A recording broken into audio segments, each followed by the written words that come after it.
When you bring your child home for the first time, you want a baby monitor you can trust. When you choose Stork, you choose technology trusted to monitor 10 million babies in hospitals every year. Stork continuously tracks your baby's pulse rate, oxygen saturation, and temperature. Visit MassimoStork.com to learn more. Stork, a revolutionary baby monitor, is born. Stork is not a medical device. Read and understand all product labeling. Massimo data on file.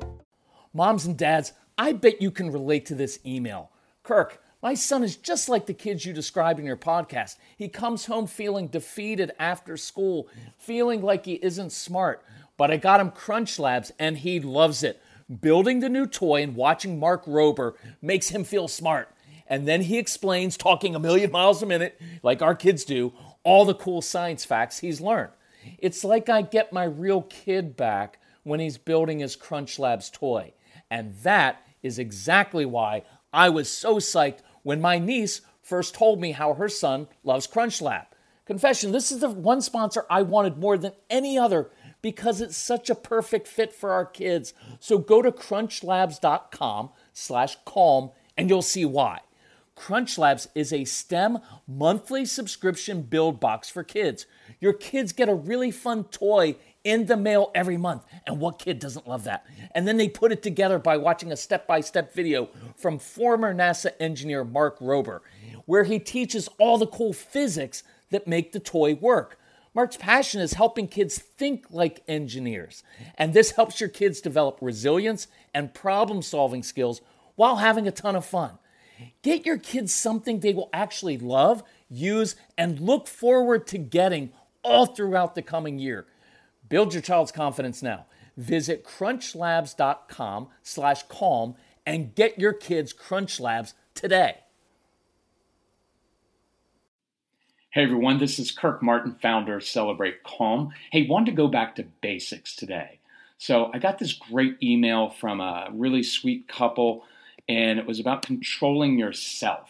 And it's a core foundational philosophy of Celebrate Calm, which is the quickest way to change your child's behavior is to first control your own, right? Changing your tone of voice, changing your body posture has a huge impact on strong-willed kids. And so this couple is going through, we've got this program. It's called Calm Parenting University. It's 4 DVDs, and each DVD is an hour. There's one on controlling yourself, one on discipline, one on motivating kids, one on stopping defiance, disrespect, and power struggles. So one of the beautiful things about the program is you watch as a family, you let your kids watch it by themselves, but there's a written workbook with it. And people like sometimes the written workbook, but here's where here's where the question comes from.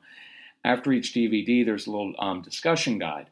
And the dad especially wrote in and said, what really nailed me was the second question, which is this. Do you need your children to behave precisely because you cannot behave if they don't? And how does this result in power struggles in your home? So let's dig into that a little bit. This is what I realized as a dad when my son was young. The reason that I wanted him and actually needed him to behave well is precisely because I couldn't control myself if he didn't do exactly what I told him to do, how I told him to do it, right? And nothing he did was ever good enough for me. And when little things went wrong, it really messed me up. And so what I ended up realizing is that I had to control myself first. And when I controlled myself, and I could give you 100 examples of this, but I guarantee you almost every power struggle you have with your strong-willed child comes back to your own control issues, because you have too many control issues. You need to be in control of everything. You've got perfectionism issues. You need things to be done a certain way. Guarantee for all the engineering dads out there, when you come home from work and there are Legos all over the floor, things aren't the way they're supposed to be, it messes with your internal sense of order. And so you start trying to control your kids instead of controlling yourself. And that never works in life. It doesn't work with your spouse. It doesn't work with coworkers. It doesn't work with anyone. You have to learn how to control yourself. And what I realized was I was so needy, emotionally needy. I needed my son to toe the line and do things the right way, have the right attitude, or else I would lose it. And so what that ultimately did was put him in complete control of the situation because he knew he could push my buttons at any time. And what I want us to get to is where we can be the rock and where we can look at the child and say, look, your behavior does not determine or change my behavior. You can throw a tantrum if you want. I'm fine with your tantrums. But here's what's going to happen. I'm going to sit down and I'm going to watch you throw your tantrum because I have 2 rules in my home. The first thing is this. Your mood, your behavior does not control my behavior. You're allowed to throw a tantrum. I'm fine with it. I just want you to know it's not going to work. And the second rule is we do everything with excellence in our home. So if you want to throw a tantrum, have a tantrum. I'm fine with it. Wear yourself out.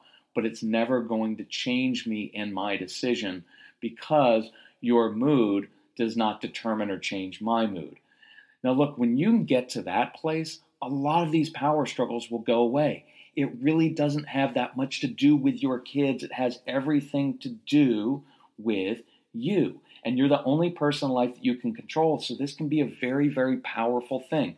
Let me give you a couple quick examples how this worked out in, when I was talking to this mom, she's got an 8-year-old, and she had told me, she's like, oh, I just play off my son's moods and he plays off of mine. And so, she initially contacted me and said, well, how can you get my son to change his moods? And I was like, I can't always change that. Now, we have a lot of tools to do that. We're leading kids to calm. Motion changes emotion. Some of you that have our CDs have heard all of that. Good. So do all those things. But at the end of the day, the quickest way to change this situation is to first work on yourself, to not talk so much. Guarantee you, many of you out there, you just talk way too much. You can't stop. You lecture endlessly, and that's provoking a child. It just is, and you've got to own that. Fewer words, right? Change your tone of voice. Have a dispassionate kind of tone of voice. Be very even and matter of fact. And I guarantee you what I told this mom was, look, your child's not rejecting you. They're rejecting your anxiety. And because you're so intense over everything, your child's not coming to you anymore. And he's just feeding off of you, right? When you wake your kids up in the morning, guys, come on, let's go, school, gotta go. Or when we start to get this kind of tone, where we're starting to lecture and we're starting to get on our kids, it immediately causes them to reject us. And they're not rejecting you. They're rejecting your own control issues. They're rejecting your anxiety because they know they can never please you. So here, I'll give you one more example. Talk to a mom. This is an older kid. And this mom has a daughter who's, I don't know, I think she was like, she's 18. She's going to college. And mom said, like, hey, she does pretty well, like Monday through Thursday. She holds it together. She's doing pretty well in school. But on Thursday or Friday night, she wants to go out and she's starting to party a little bit with her friends. And watch how this works. Because what happens is the mom's getting anxious, scared, and honestly, she's getting really PO'd because her daughter's going out and drinking with some friends and kind of partying a little bit. But watch what happens. Do I want to just accept and encourage her daughter to drink? No, I'm not all into like the fun dad and fun mom, like, oh, just come here and we'll get high with you. I'm not into that. But watch what happens. The more that mom gets anxious and PO'd and scared, the more every conversation throughout the week becomes tinged with a little bit of that anxiety and trying to control what her daughter's going to do over the weekend. And by the way, no problem at all with saying, look, if you're going to come home drunk on the weekends, if you're not going to drive that way, right? We're not going to support your college. We're not going to support you if you continue to do these things, right? But in this case, that's not what's happening, right? The daughter is a normal college kid who's going out with some friends and drinking a little bit, but she's not staying out all night. She's not coming home hammered. She's not driving and drinking. It's just that it's a way for her to escape and relax right now. But watch what's happening. Mom's getting on her so much, it's actually driving her daughter away from her and into the hands of her friends more. So instead of changing the child, why don't we change our response? Because this is just poisoning the relationship. So here's what I asked the mom to do. Go to this daughter and say, honey, I need to apologize because I think I've misjudged your motives and all I'm doing is focus on the negatives. Actually, you're doing really great. Like Monday through Thursday, you're going to school every day. You're getting good grades. You're being really responsible. And so, look, I get it. Sometimes you need a little bit of release, and so I get that. You want to be out with your friends. And so, you know what I think I've misjudged your motives on is I think you're out with these friends, you're drinking, they're all losers. But the truth is, you're connecting with these other kids, right? And look, I'll tell you this on the side. She's probably connecting with other kids who feel judged like she's always felt judged, right? And they're getting together. And I guarantee a lot of these kids, I know it's going to scare you, but they get together and they have really deep talks. So what if the mom went to her daughter and said, you know what, honey, I'm glad you're there to support your friends, because I know that when you're together with your friends, you guys have interesting conversations. But look, I'm kind of old. I'm out of touch. I'm curious. What are kids your age struggling with these days? Because it was very different when I was growing up, and I really want to learn. And I want to know, but I want to let you know how proud I am of you, that you're being really responsible. And I'm proud of you because I know that when you're with your friends, you're giving them good advice and you're supporting them because they probably feel left out at times. And I appreciate that. And look, I want you to know, if you ever want to invite your friends over to the house, I'd love to talk to them. I'd love to listen to them, actually, because I want to learn from them. So look, I'm not gonna be the party mom. You're not gonna come in here and get wasted. But if the kids want to come over one night, I'll cook them dinner. Look, we can have, if you guys want to have a glass of wine with them, it's fine. They're college kids, and we'll sit around and I'll ask them questions because I want to learn. But I want to let you know that I'm really proud of how you're handling life. Now, look, if you're able to do that with your kids, they will begin coming to you. And I guarantee you what will happen in this situation is, see, I want my teenage child, and I want my 7-year-old, right? I want my kids coming to me, asking me for advice.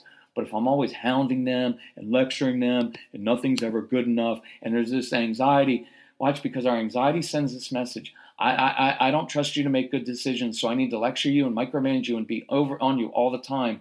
And what happens is it drives our kids away from us. And I want your kids coming to you. I want this teenage daughter, I want the 8-year-old kid coming to the mom and dad and saying, I'm really struggling. Can you help me with this? And they'll only do that if they know that they can trust you and you're not going to freak out on them and if you're not going to be on them all the time. So I want you to work on this over the holidays on really learning how to control yourself. One of the best ways to do that, I would encourage you, go onto our website, celebratecalm.com. You can email my son, Casey, Casey, at celebratecalm.com. You can see we've got that Calm Parenting University program. That thing is usually $400. You know why? It's not. I'm doing a sale. It's usually $400 because there are 4 DVDs, and I charge $100 a session. You know why?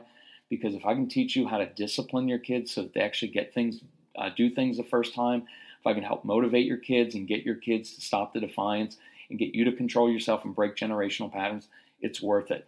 We're doing a special now because it's Christmas. It's just 1 week. So we're not going to ship this next week. Just this week, we're going to ship it for $99, and we're even going to pick up the cost of shipping. So if you want that, email us, go to our website. You can find it there. But thank you for working on yourself. Thank you for being this parent that your kids can really trust. And I hope everybody is enjoying, whether you celebrate Hanukkah or Christmas, whatever it is. Hope you're enjoying some family time together. Take care. Love you all. Bye-bye.